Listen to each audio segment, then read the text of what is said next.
Hey y'all, welcome to the next episode of Adventures with Aggie, brought to you by Coco's Coffee House. Go check them out. They're on Bleecker Street and tell them that Aggie sent you. Today we have Sean Jackson. Sean is just 20 years old and he's playing for the England Amputee Football Association.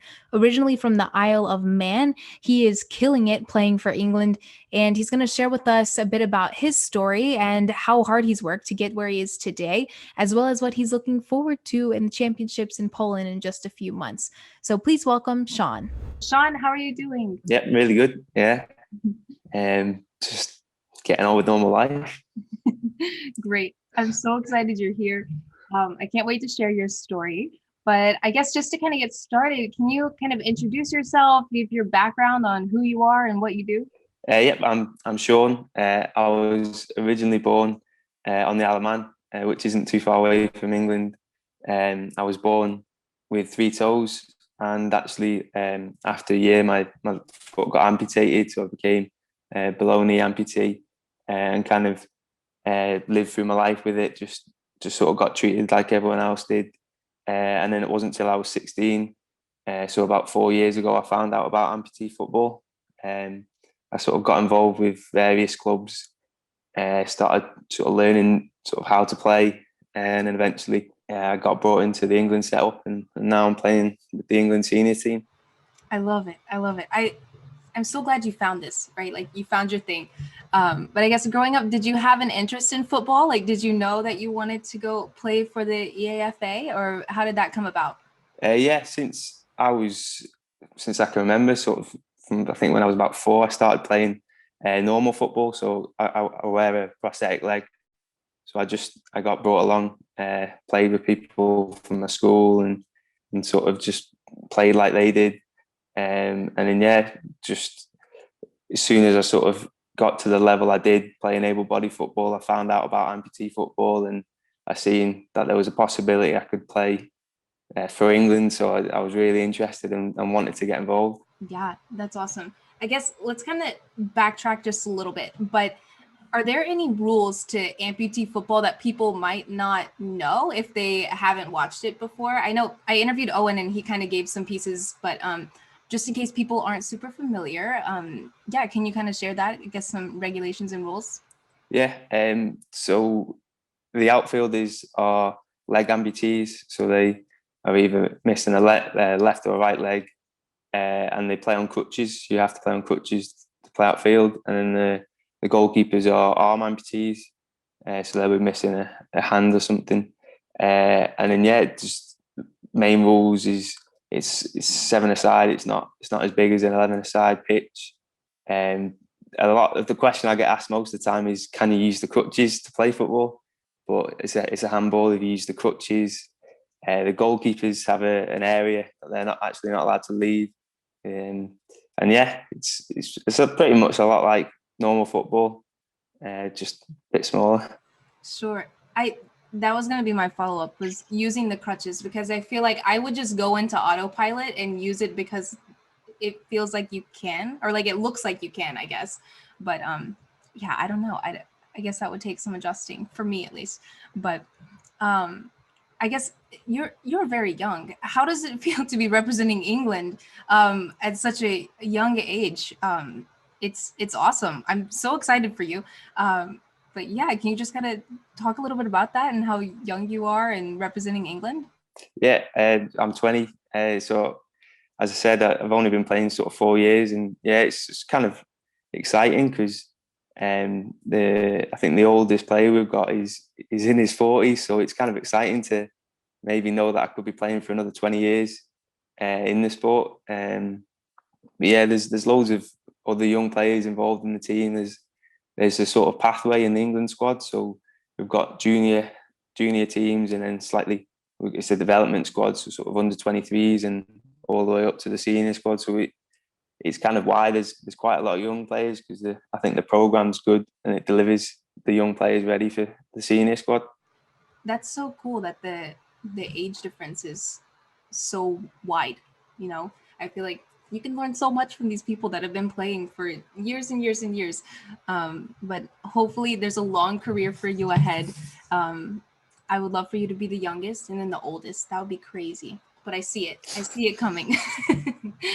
I guess let's kind of talk about this last year, right? So how did you stay fit and ready during quarantine? I don't know, our lockdowns are a little bit different just with New York and England, but yeah, how have you been the last year? What have you been up to?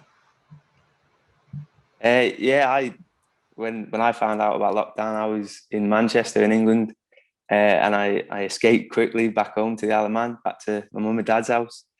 So I was lucky that we've kind of got equipment in the house that I could do sort of sessions on an indoor bike, or I could go in the garden and do a bit on my crutches. A few weeks into lockdown, we started doing Zoom exercise classes as a team. I think that was the best sort of time of the week, because they were really long and boring. It was just good to get together and sort of do a session for an hour or so, and trying to keep fit as we could. It was quite tricky because the first few months of lockdown, we were still unsure if we could still play in a few months, because we were supposed to have the European Championships. And then obviously a few months in, we found out. So it was just about maybe sort of just maintaining the fitness instead of going really hard just for the few months before the Euros. It wasn't too bad. Yes, I'm excited about the European Championship. So what is that looking like? Is that what you're working towards right now? I guess, is that the main focus for 2021? Yeah, that's the sort of the main thing we're always thinking about and talking about. And there's a squad of 13 that gets taken to the Euros. So at the moment the squad's quite big. I think there's about 20 of us in the squad at the moment, and in about a month's time it'll get cut down to 13. So it's obviously quite, I think Owen might have said, it's quite tricky for him to choose 13 from 20 players, especially since we've obviously not really trained together too much because of lockdown. So it's kind of based off sort of past experience and basically how hard people have been working during lockdown and sort of their attitude towards playing for England, I guess. Definitely. And that must be hard if not everybody's even located in the same place. Like, I know he mentioned y'all had a couple in-person things and then lockdown happened again. And I don't know how I would judge that, I guess. Like, who's working the hardest on their Zoom box on the screen, you know? But, yeah. That was the really tricky thing. We really missed it for a few months, and then we were back for a few months, and then now we got put back in lockdown. So it's kind of it's definitely tougher because it's we just don't know what's going to happen month to month kind of thing. Yeah, that is hard. That's hard. I know. I feel like everybody's like, oh yeah, like I'm planning for this, I'm working on this, I'm doing this to prep for this, and then something happens and it blows up or something like that. And I don't know. I hope that doesn't happen. I feel like by this time the European Championships come around, maybe everybody will be on the same page. We can make it happen. But I'm excited. I'll be watching from New York, but we'll see what happens. Cool. Okay, let's move into Manchester City. I know you were there for a little while. How did you get involved with the team, and can you just kind of share your experience there? Yeah, Manchester City, that was how I started amputee football. So when I was playing able-bodied football, sort of my coach and my dad sort of got together and found out about the sport with the head coach who was in charge, called PK. He sort of brought me over to Manchester. I flew over one night and I sort of got a tour of the training ground, and he was sort of explaining how amputee football worked. And on that night, we had our first training session. So I met all the players. I seen sort of there was a few England players, and I could sort of see the level you had to be in sort of to get into the England squad. And yeah, with Manchester City, we have monthly fixtures against various teams across England. In the league, to be honest, the past three years we could have done better. We always end up finishing runners up or a result that lets us down. But I think the best experience with Manchester City is we went on an international trip. It was a cup in Switzerland. So we played various clubs from across Europe, and yeah, we did all right. Did okay. It was really good just to go away and spend a few days in somewhere different and somewhere new and playing against different nationalities. It was really, really cool. That is a perfect segue into what I was going to ask you next. But I was kind of wondering if you could speak on like the growth and the global impact of amputee football, because I think this is a lot bigger than people think. Like if you're not somebody like me, who I'm not like an avid amputee football watcher, I guess, or fan. Not yet. It'll change, I promise. But I guess, can you just kind of talk about the global impact? I know England is also very good at amputee football, compared to some other countries that maybe are still developing and things like that. So I guess what is it like to meet these people that are playing football globally? I feel like it's kind of like a family or a community or something like that. But yeah, can you just talk about the global reach of it? Yeah, like you say, I grew up for about 15 years not knowing about amputee football, even though I love football and I was an amputee for so long.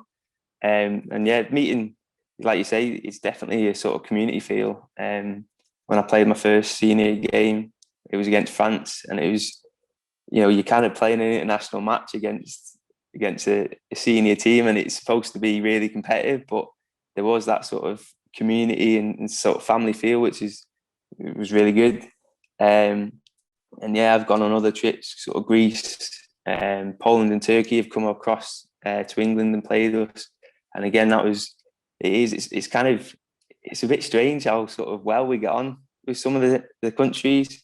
And yeah, I think we're all just sort of collectively trying to spread the word about amputee football and kind of see how high or see where the sport can get to. There's always sort of talks about the funding and if we can get the Paralympic sort of level, and I think everyone's trying to push towards that kind of goal. Definitely. I have a follow up to that. The international part of this, is the language a barrier, I guess? Like, I don't know how I would feel if I just walked onto a pitch and like everyone spoke French, except for me and my teammates, because I definitely don't speak French. But I guess, what is that like? Because you are playing so many different people, like Poland, you mentioned Turkey and things like that. I know people say English is like the universal language, but I feel like that's not true to a lot of people. But yeah, I guess how do you go around this language barrier? I'm not sure. A lot of it is through sort of the senior players and the coaches. I know they all sort of get together and chat and sort of discuss how their country's getting on. When we were playing, yeah, like you say, quite a few of them could speak English, and there were little chats after the game and stuff like that. So yeah, it's kind of what I leave to the sort of more experienced and older ones to do the talking, because my knowledge of languages is rubbish. Sure. No, I mean, I'm just wondering. I have no idea. Like, I walk down the streets of New York City and like I can hear like Arabic, French, German, like just within 2 blocks. I'm like, wow, this place is crazy. But I couldn't imagine actually playing a match and trying to communicate. Or I guess, I don't know, maybe not as much as I think. But anyway, let's talk about what you already mentioned a little bit, but the Paralympic status. I feel like this is kind of tied into my next question as well. Like, what do you hope to see within the growth of amputee football in the next few years? I would love to see Paralympic status, something like that. But I guess, what are you looking forward to, or what do you want to see out of amputee football in the next few years? Yeah, the main one for me is that Paralympic status. Just being able to fully focus on football and get to train all week. I think I'm quite lucky. I'm at university, so I'm not as full on as some of the other players. Some of the other players have full-time jobs and they're sort of working 5-6 days a week, and they've got to sort of balance the work, the life, and trying to train. But yeah, just if we were to get that Paralympic status, then we got the sort of funding and support and loads of extra staff that can help us kind of focus and trying to get as best as we can, kind of thing. Definitely.